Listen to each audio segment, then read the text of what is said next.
morning students. How are you all?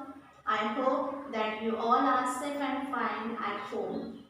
Today we are going to learn about, welcome back to our subject standard 6 history lesson number 1, that is we are going to do revision of the Indian subcontinent and history.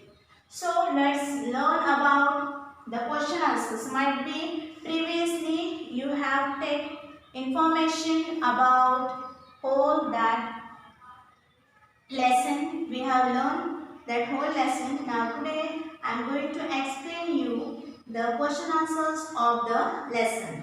So let's learn. Let's go towards the lesson.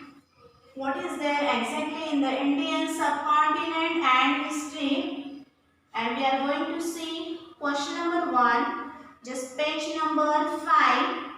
First question, answer the following question in the one sentence. Question number 1, what is history? So you can open page number 1, second paragraph, first 4 lines.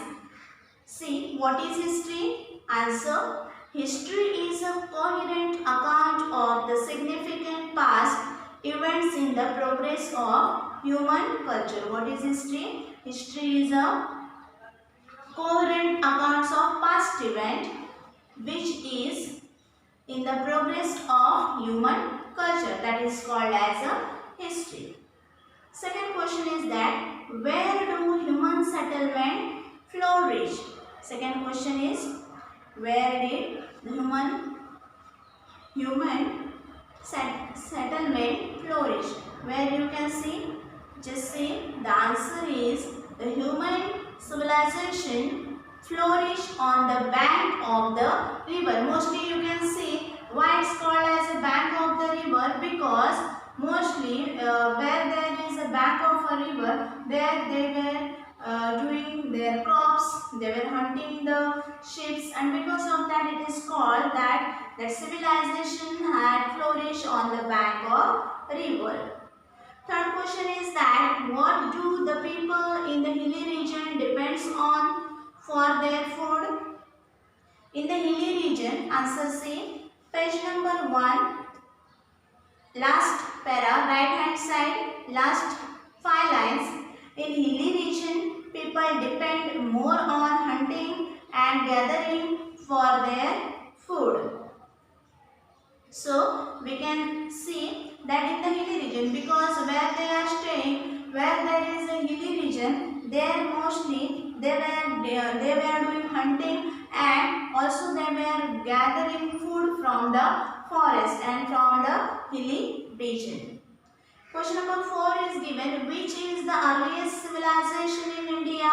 So we have seen which is the earliest civilization in India, that Harappan civilization is the earliest civilization in India. So here given question number 2. Now first question number, that is one sentence answer. So we have learned about that. Now we are going to start question number 2, that is answer the following questions in short. So first question, see, what does human life depend on? So answer is means for which purpose human life is depend on? Our diet, clothing, housing, occupation. In fact, all human life in any region depends on a large extent on its geographical characteristic. You can see this answer on page number 1, right hand side, first 3 lines. That answer is included, that is what does human's life depend on.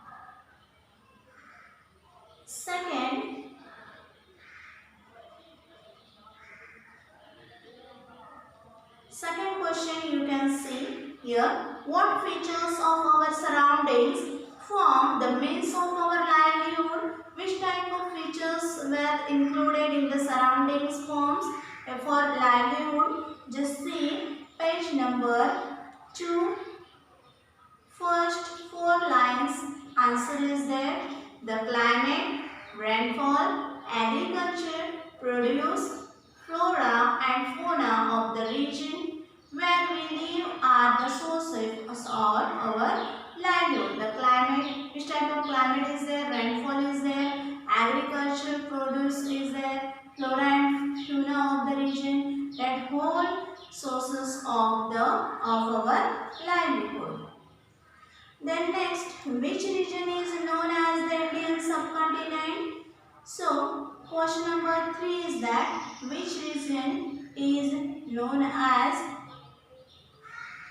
here the answer of the question number 3, that which region is known as the Indian subcontinent, which region is called as a subcontinent, Indian subcontinent. Then see, they have given here that page number 5, left hand side, that first para you can see, the cities of Harappa and Mohenjo-daro are today's Pakistan, Afghanistan, Pakistan, Nepal, Bhutan, Bangladesh, Sri Lanka, India together form the region known as South Asia. Considering the expanse and significance of India in the region, it is also known as the Indian subcontinent. Now you can see that whole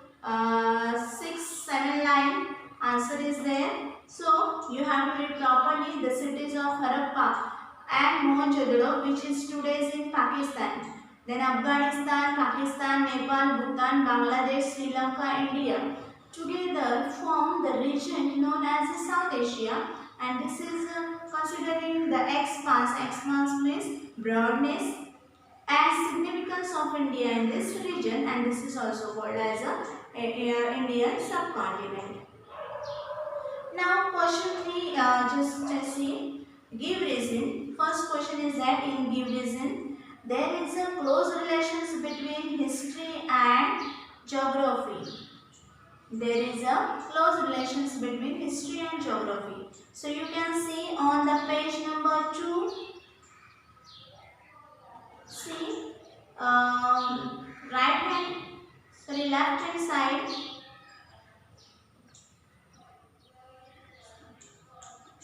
12 line onwards, people are forced to leave of their settlement. Villages and towns become deserted. And we see many such instances in history. And thus, we see that there is a very close relation between history and geography. Now, in this lesson, what is the relation